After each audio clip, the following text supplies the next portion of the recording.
위협한 것을 발견해서 오늘 수정 자료를 올려놨는데 집회 자료의 5페이지 중반부에 있는 아브라함과 이삭과 야곱과 모든 선지자는 하나님 나라에 있고 오직 너희는 밖에 쫓겨난 것을 볼 때 거기서 슬피 울며 이를 갈리라 하신 말씀부터 들어갑니다. 여기서 하나님 나라 안에 있을 자들과 하나님 나라 밖에 있을 자들, 마태복음에는 주로 이 하나님 나라라는 용어보다는 천국이라는 용어를 많이 사용했어요.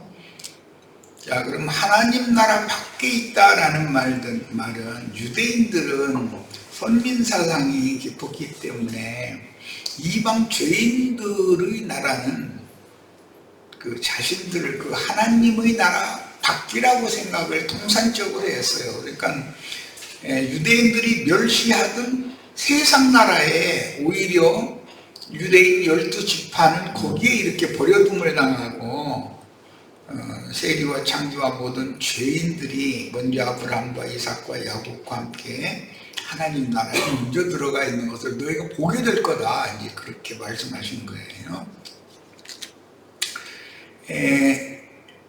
이건 누가복음에서 인용한 말씀이고 원래 마태복음에서는 천국이라고, 하나님 나라라는 용어를 천국이라고 번역을 한 거에 대해서 마음에 잘 담아두시길 바라요.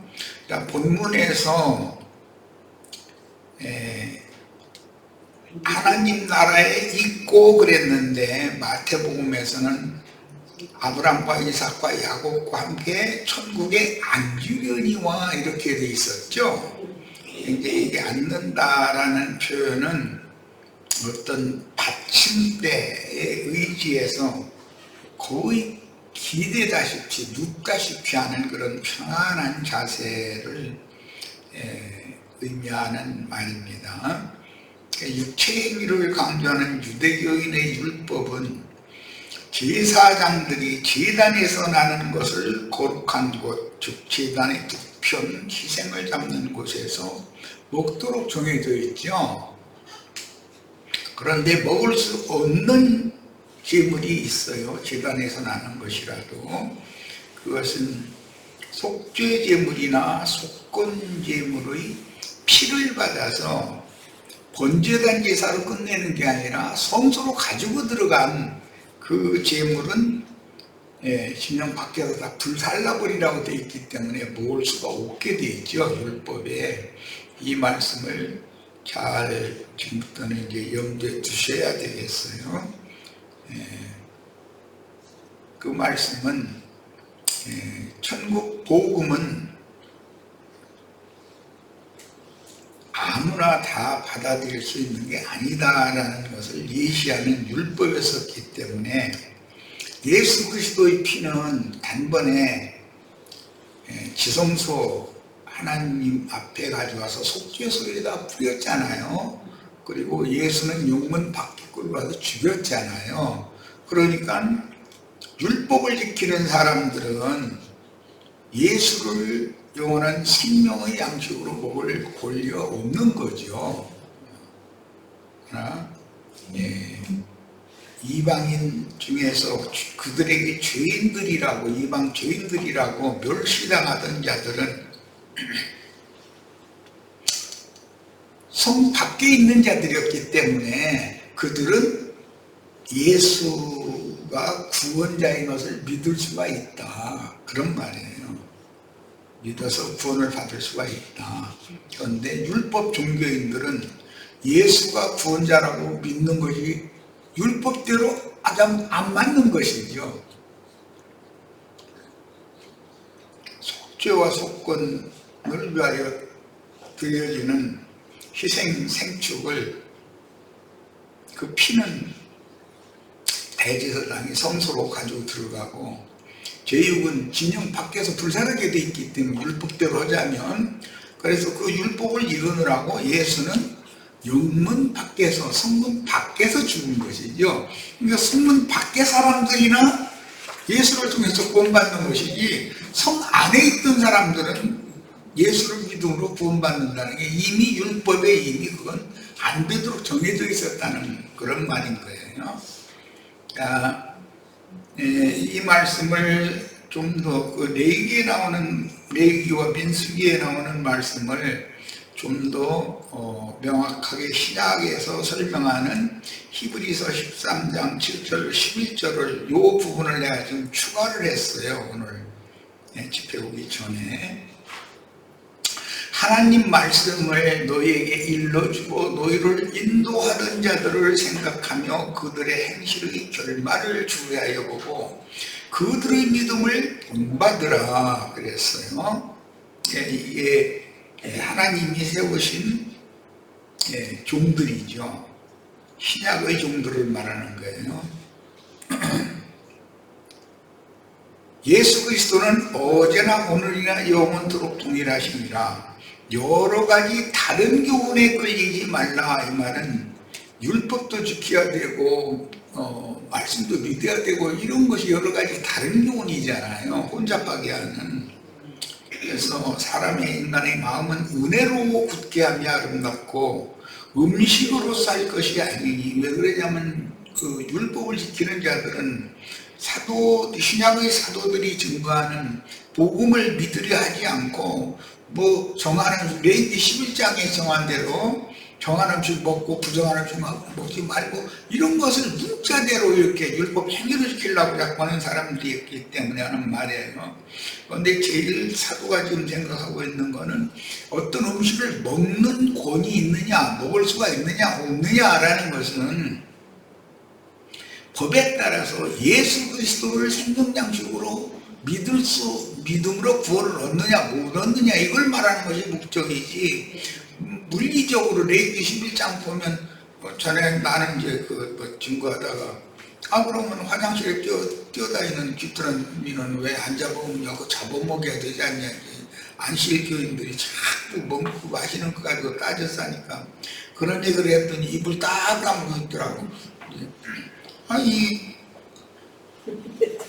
뛰는 다리가 있어. 뛰는 것은 잡아먹으라고. 그런데 그 중에는 여치도 들어있고 귀뚜라미도 들어있는데 당신들은 여치 잡아먹고 귀뚜라미 잡아먹고 안 먹느냐고 그러면서 무슨 마른 솔잎을 가루를 해서 먹느니 그러면 건강하지만 그냥 그 사람들 안식일 교인들 만나면 먹고 마시는 얘기 아니고 사람 줘가지고 이게 너무 성경을 모른다는 거예요. 무지하면서 글자대로의 성경을 아는 걸 가지고 주장을 하려고 한다는 거죠.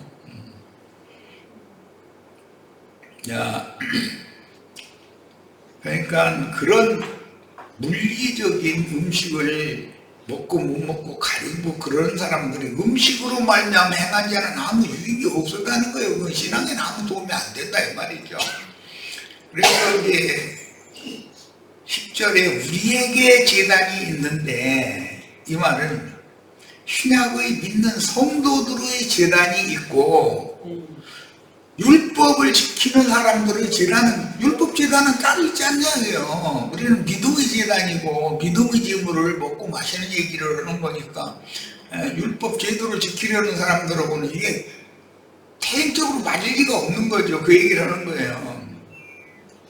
우리에게 제단이 있는데 장막에서 섬기는 자들은, 여기 장막에서라는 것은 율법 성전을 말하는 거예요. 거기서 섬기는 자들은 그 제단에서, 율법 성전 제단에서 나는 것을 먹을 권이 그들은 없다. 왜? 이는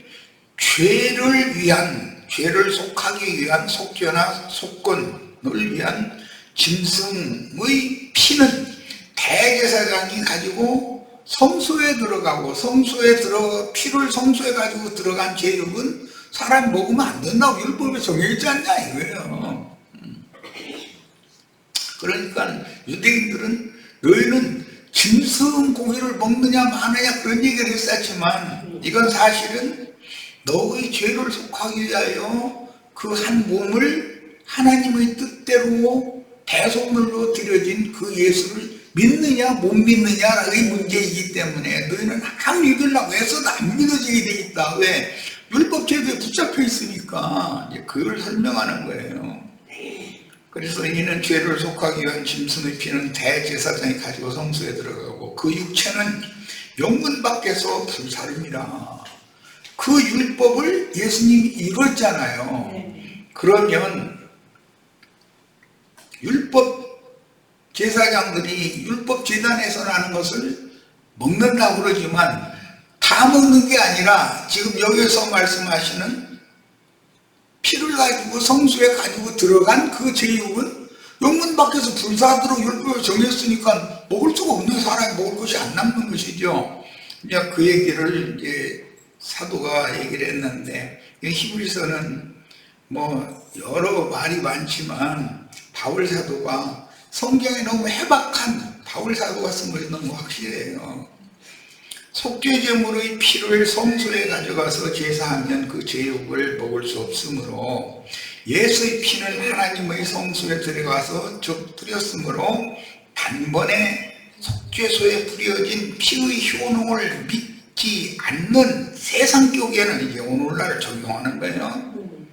영문 밖에서 불사른 제육이 되신 그리스도를 영생하는 양식으로 먹을 수가 없다는 말이다.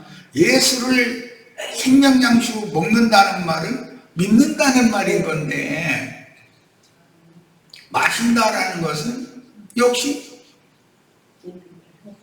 성령을 내 속으로 받아들인다는 뜻인 것이고, 그런데 이런 영적 의미를 이해하지 못하는 기독교계의 오늘날의 신자들도 사실은 예수님이 단번에 영원한 제사를 완전히 이루어서 더 이상은 예수가 또 와서 죽어서는 안 된다는 사실은 안 믿는 거예요. 그러니까 이게 참 문제인 것이죠. 예수가 또 와서 죽고 그러면 그거 뭐가 되겠어요? 예수님의 구속이 완전하지 않다는 뜻인 건데, 그 말은 메시아의 왕국 잔치 상석에 가장 편안한 자세로 앉아서 먹고 마신 모형은 소위 최후의 만찬이라고 명명하는 자리에 주님을 중심으로 제자들이 둘러앉은 모습이며, 이건 왕의 상에 왕자들 공주들이 왕의 상에 둘러앉아서 음식 먹는 그런 것은 그의 표상을 이루는 거다라는 말이죠. 특히 요한은 주님께 기대어 앉아서, 이것이 천국에 앉으려니와 할 때의 자세가 요한이 주님께 이렇게 기대한 그냥 편안한 자세예요. 제일 편안한 자세예요. 그런데 오늘날 예배당 성당에 다니는 분들이 신부나 목사가 설교할 때 강대상에 올라가서 이렇게 좀 기대자고 이러면 이게 뭔 짓이냐고 이럴 거 아니겠어요? 그러니까 그들의 사고는 그 획일화된 율법의 저주에 완전히 붙잡혀 있어서 그런 어떤 성직자와 평신도라고 하는 이런 제도에 묶여있기 때문에 천국 잔치자리에 평안히 이렇게 앉는 그런 얘기가 나와도 이게 뭔 소리인지를 모르고 그런 거 그거 중요하지도 않은 거 이런단 말이에요. 그게 중요하지도 않은 게 아니죠. 그 영혼이 주님께 기대고 편안한 자세로 주님을 생명의 양식과 생명수로, 주님의 성령을 생명수로 먹고 마시는 그런 집회를 해야 정상인 거예요, 사실은. 그런데 무슨 위험을 세우고 권위를 세우고 이런 집회를 하는 것만을 습관적으로, 율법 집회만을 습관적으로 하다 보니까, 왜? 계급 체제를 실행을 하니까. 그러다 보니까 이런 말씀에 대해서는 깨달음이 있을 리가 없죠. 믿어줄 수가 없는 것이고, 그러고 그들의 신앙생활 자체가 그렇게 다른 방향으로 나가니까. 자, 많은 설명을 하느라고 시간을 많이 보냈네요. 메시아의 왕국 잔치 상석에 가장 편안한 자세로 앉아서 먹고 마신 모형은 예수님께 거의 눕다시피 이렇게 예수님께 기대어서 요한이 기대에 있었고 다른 지체들도 빙돌로 앉아서 주의상에서 먹고 마신 그것이 하나의 표상이다. 이것이 교회 집회의 하나님이 새로 세우신 교회 집회의 실현이 되어져야 한다는 거예요. 오늘 우리는 그러니까 주님 말씀대로자면 천국의 잔치자리에 앉은 자들이다. 하늘의 시온산과 예루살렘에 이른 자들은 장자들의 총회에 참여한 하늘에 거하는 자들이며 하나님의 장막에 거하는 자들입니다. 히브리서 12장 내가 자주 인용하는 그 구절, 계시록 12장 12절 13장 9절 보면 하늘에 거하는 자들은 복이 있다고 그랬잖아요. 그럼 하늘에 거하는 자들은 곧 하나님의 장막이다 그랬어요. 그 장막은 히브리서엔 더 크고 온전한 참장막이다 그랬어요. 하늘에 있는 장막이다 이랬어요. 거기가 더 좋은 본향이라는 거예요. 그래서 주 안에서 자는 성도들이 위로를 받으며 쉬다가 첫째 부활로 일어나서 천국의 혼인잔치가 실현되면 신앙을 회복한 이스라엘 12지파인 12사도와 120명의 예루살렘 교회도 오는 세상의 새 땅의 천국 잔치에 참여하여 영생의 말씀을 먹고 마심으로 누리게 될 것이다. 그들은 하늘의 기업을 상속받은 자들이다. 야고보와 함께 야고보의 신앙 지도, 야고보는 주님께서 사도로 위임하신 적이 없죠. 그런데 그 야고보의 신앙 지도를 받는 자들은 오는 세상에 첫째 부활에 절대 참여하지 못한다는 것을 예시로 보여준다 이런 말이에요. 그러므로 현세의 그 영과 신부께서 주시는 떡과 잔을 먹고 마시는 교회 집회를 소홀히 여긴다면 메시아의 왕국에서 왕께서 배설하신 잔치에 참여하여 먹고 마시는 천국의 누림에서 제외당할 수밖에 없습니다. 이것은 영적인 계시를 받아들이는 문제인 것이지 율법 행위로 사람이 행하는 율법 행위로 이런 것을 이룰 수 있는 건 아니지 않냐 이 말이에요. 천국의 왕과 함께 왕의 상에서 먹고 마시는 축복에 대하여 이 상이 밝아져서 모이기를 빼하는 어떤 자들의 습관을 배격해야 합니다.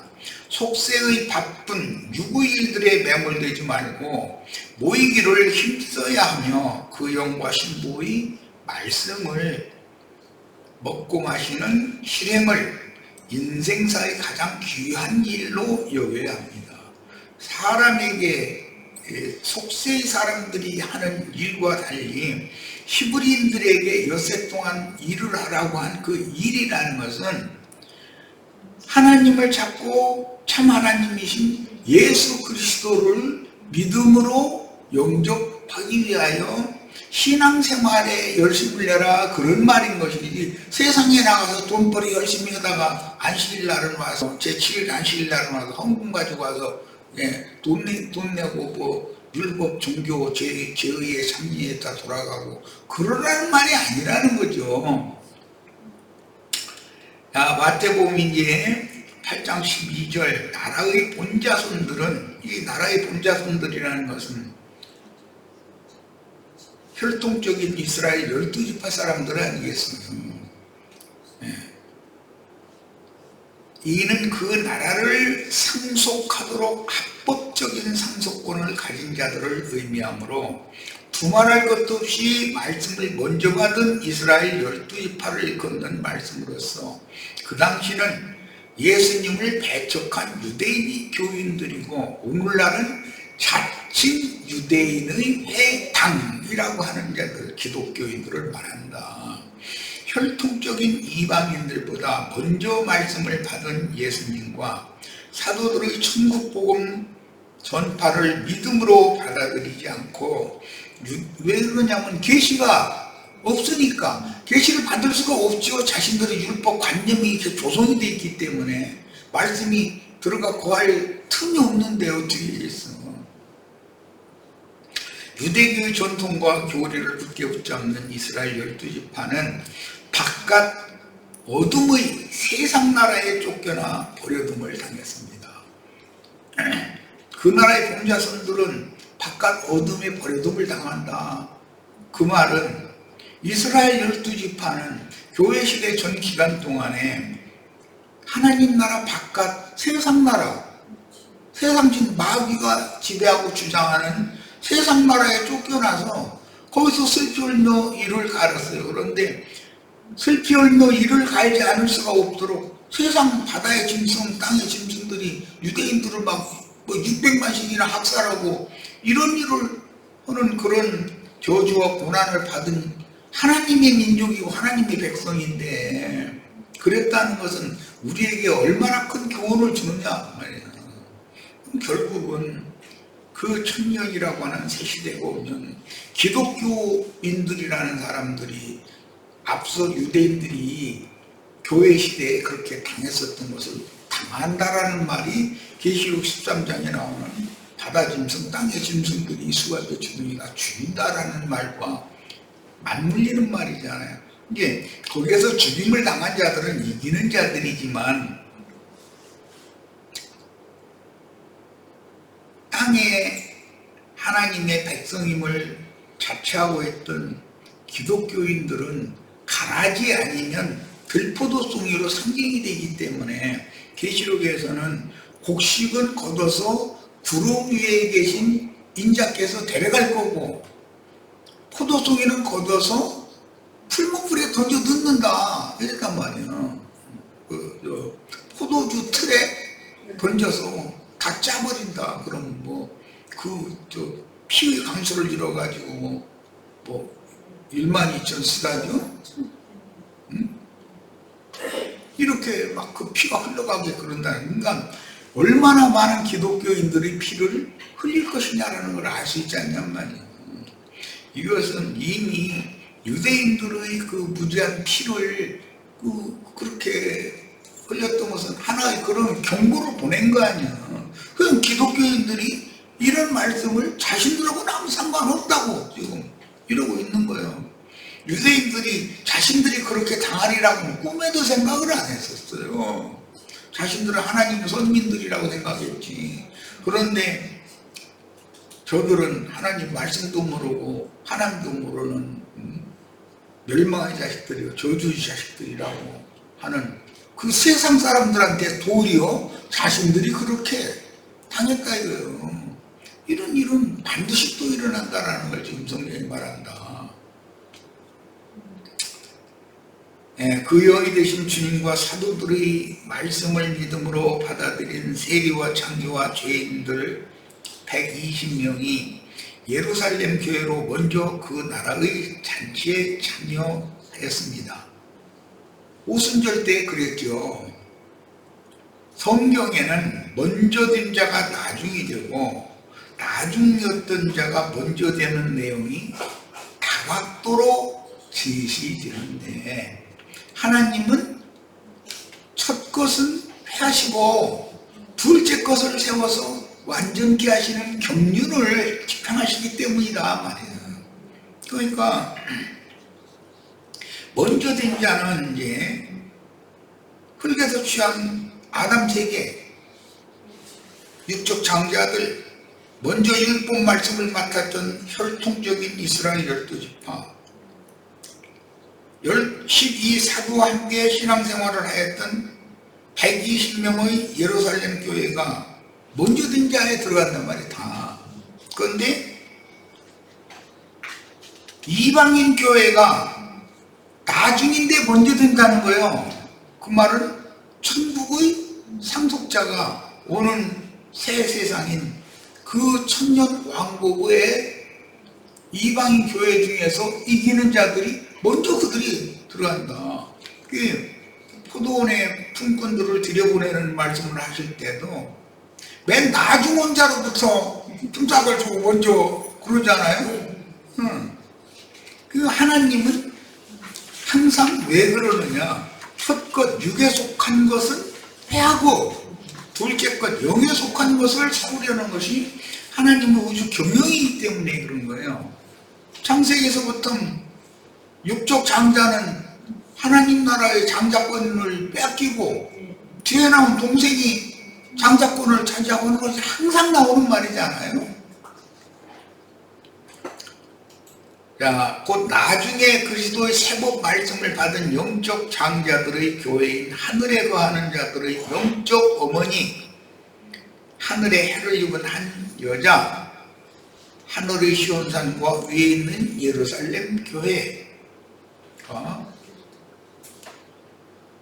지금 있는 예루살렘에 세워졌던 12사도와 120명의 성도들로 세운 그 교회보다 먼저 들 수가 있다는 게 먼저 된다는 거예요.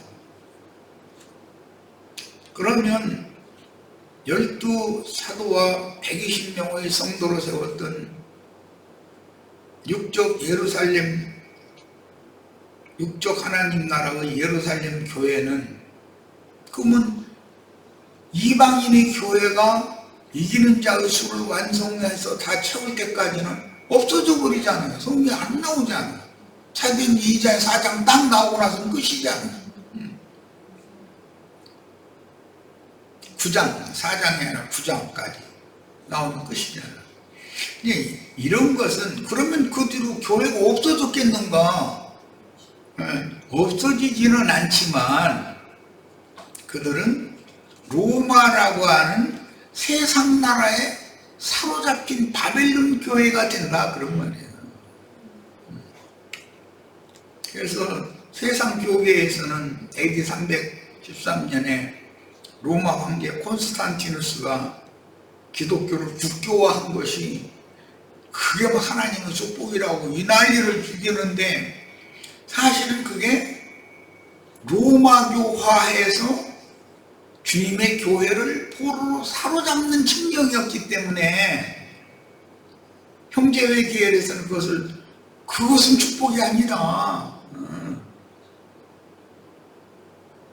주님이 세운 교회는 주님이 세운 교회로서 밭에 채소씨를 심어서 채소가 났으면 채소의 성분을 계속 유지해 나가야 되는 것이지 세상 나라의 짐승, 바다 짐승에 의해서 세상 나라의 국교로 거기에 흡수돼 버리는 그것은 사실은 영적인 저주다.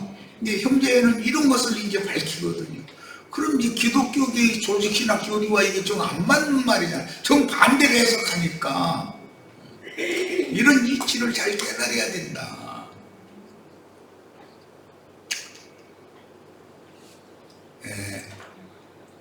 메시아의 왕국 바깥이라고 하는 것은 다 성경에서 세상 나라를 말하는 거다. 세상 나라는 하나님 나라의 바깥이다. 이거는 밖에 있는 나라다. 마귀 나라잖아. 세상신 마귀 나라니까. 그러므로 메시아의 왕국인 하늘에 기록한 장자들의 교회와 세상 교계인 아시아의 7 교회에는 한계가 명확하다. 신자 불신자만을 나누는 것이 약점이다.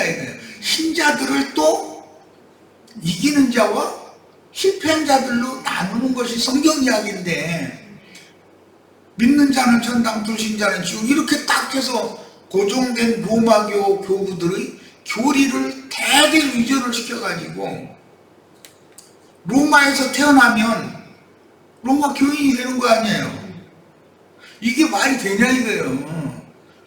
하나님의 성령으로 영이 거듭나서 태어나야, 영적으로 태어나야 하나님의 백성이 되는 것인데 로마라는 나라가 로마 황제가 국교를 선포하고 나서 로마에서 태어나면 다 로마 교인이 되는 거예요.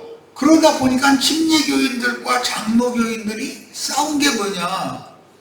침례교인들은 아니 깐난하게 나오자마자 그것이 복음을 듣지도 못했고 믿지도 않았는데 그 유아 세례를 준다고 해가지고 그게 구원받았다는 증거가 되냐.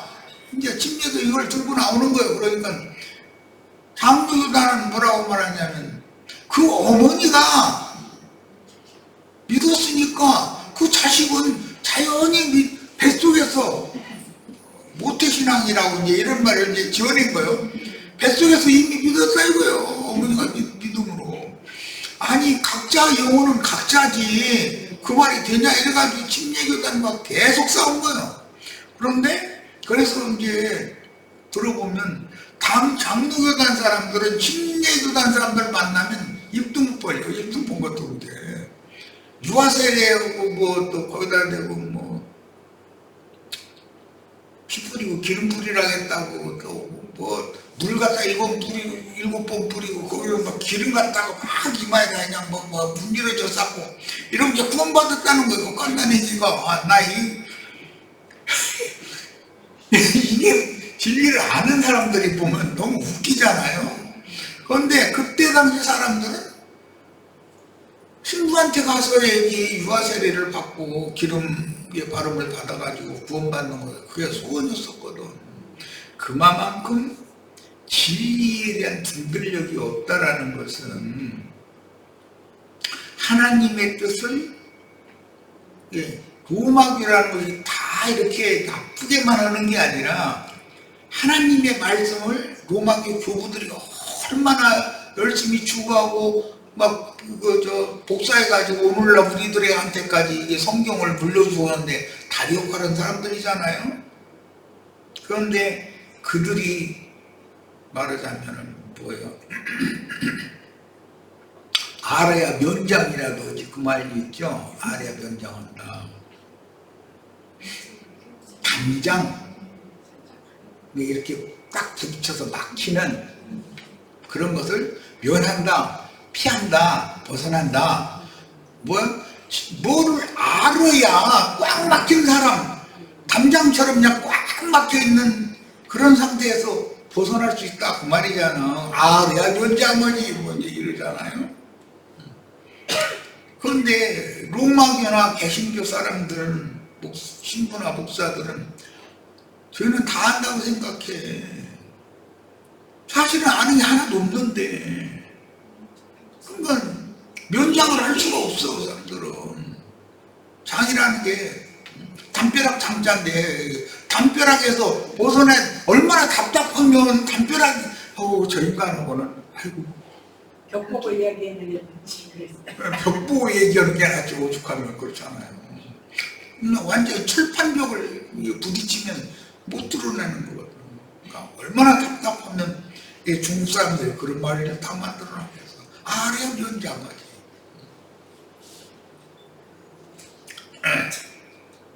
그 담벼락 같은 사고와 관념에서 면한다, 이제 벗어난다. 그러려면 진리를 바로 알아야 된단 말이에요.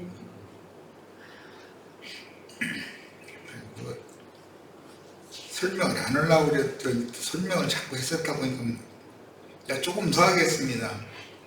주님의 왕국은 빛의 세계요 현세의 기독교계와 세상나라는 세상신 마귀의 왕국인 바깥 어두운 데라고 표현하셨고, 세상교계와 세상나라는 영세에는 영멸의 세계인 불못이 되는 것이다.